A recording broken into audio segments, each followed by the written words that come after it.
টংলাৰ বগৰীবাৰীত চোৰাং গৰুৰ সন্দেহত গৰু সহিতে পিকআপ বাহন জব্দ ৰাইজৰ।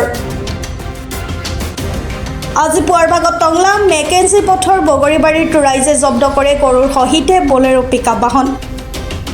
গাই গৰুৰ সহিতে প্ৰায় 9টাকৈ উৎকৃষ্টমানৰ গৰু কঢ়িয়াই আনিছিল বাহনখনত।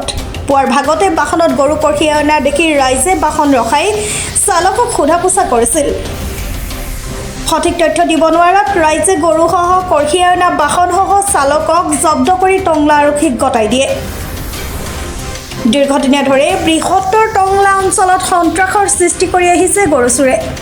সেয়েহে ঘটনাৰ সঠিক তদন্ত কৰি দোষীক শাস্তি প্ৰদানৰ লগতে গৰু চুৰি চক্ৰটো উৎখাত কৰাৰ দাবী টংলা আঞ্চলিক ছাত্ৰ সন্থাৰ বিষয়ববীয়াৰ।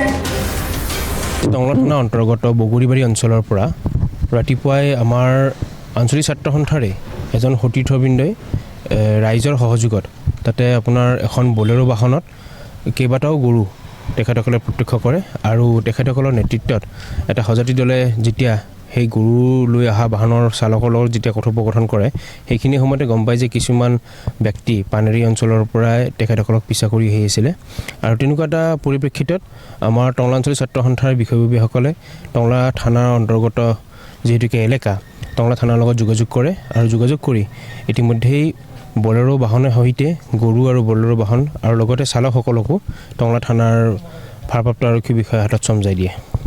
কেইটামান গৰু আছিলে এনে কেনেকুৱা ধৰণৰ গৰু আছিলে যদি আপোনালোকে প্ৰত্যক্ষ কৰিছে? হয়, আচলতে এই গৰুসমূহ অকণমান উৎকৃষ্ট মানদণ্ডৰ গৰু হয়। আমি প্ৰত্যক্ষ কৰা মতে জাৰ্চি গৰু খুব সম্ভৱ হ'ব, কিন্তু এতিয়ালৈকে ভেৰিফাই হোৱা নাই।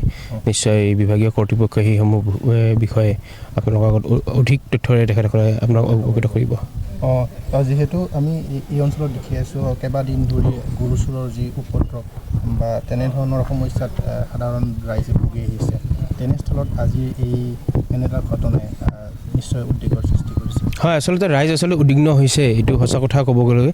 কাৰণ আজি ৰাতিপুৱাও আমি ইতিমধ্যে খবৰ পোৱা মতে ৰাতিপুৱাৰ সময়ত ইতিমধ্যে CCTVত ওলাই পৰিছে ইয়াতে আপোনাৰ টংলাৰে সমীপৱৰ্তী মিলনপুৰৰ পৰা বলেনো বাহনেৰে নীলা ৰঙৰ বেলেনো বাহনেৰে বৰপেটা ৰেজিষ্ট্ৰেশ্যন তেনেকুৱা ধৰণৰ গাড়ীৰে আহি CCTVত ইতিমধ্যে প্ৰত্যক্ষ কৰিছে।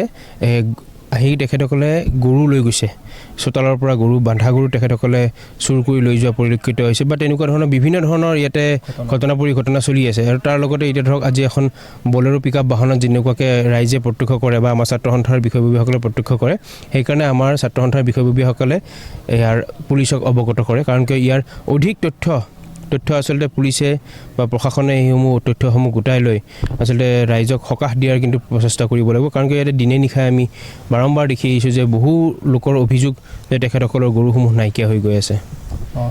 কি ক'ব যদি প্ৰকৃততে এইটো চুৰি কৰা গৰু তেন্তে কি আবেদন কৰিব লাগে? আচলতে দোষীক কৰায়ত্ব কৰিব লাগে আৰু উচিত শাস্তি প্ৰদান কৰিব লাগে। আৰু তেওঁলোকৰ যিটো ৰেকেট বা যিটো নেক্সাছ চলি আছে, এইটো এটা নেক্সাছ বুলি ক'ব লাগিব। আচলতে গৰু চোৰা আমাৰ সম্পূৰ্ণ ওদালগুৰি জিলাখনতে এটা ডাঙৰ নেক্সাছ চলি আছে। বিভিন্ন ধৰণৰ দামী গাড়ীত তেখেতসকলে আহি কিনে আপোনাৰ ইতিমধ্যে যোৱাবেলি আপোনালোকে দেখিছে এখন ইন'ভা বাহনত আপোনাৰ প্ৰায় 16টা গৰু আমাৰ টংলা থানাই কৰায়ত্ব কৰিছিলে।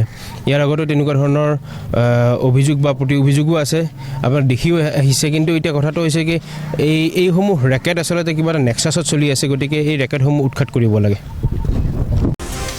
ওদালগুৰিৰ পৰা চিন্ময় ডেকা ৰিপৰ্ট, প্ৰাতঃ টাইম ডিজিটেল।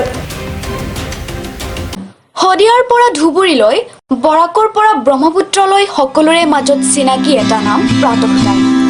থলুৱা ভাষা, কৃষ্টি আৰু সত্য বাতৰিৰ আধাৰত প্ৰতিষ্ঠিত খবৰ প্ৰাতঃ টাইমৰ প্ৰতিটো বা বাতৰি পুংখানুপুংখভাৱে চাবলৈ Facebook, YouTube, website, Twitter, Instagram আৰু ব্লগাৰ পেজত লাইক আৰু ফ'ল' কৰক।